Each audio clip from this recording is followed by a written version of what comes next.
po kayo. Oo, once a week nga lang ako nakakapunta dito eh. Ikaw kasi, marami ka nang gawain ngayon. May pasok ka na. Mahirap ng ano yun, mag bisita dito. Sabado linggo ka na libre. Saka, ang hirap mo pa rin kontakin. Dahil, sabi mo ano ka rin, sira ang cellphone mo.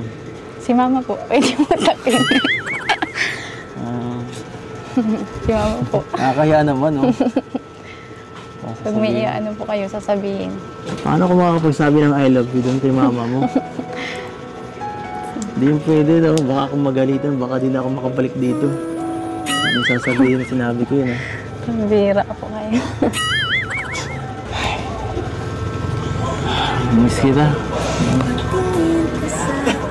Hirap talaga pag may ganito, no? Pag may pasok ka, nakakainit masyado. Sana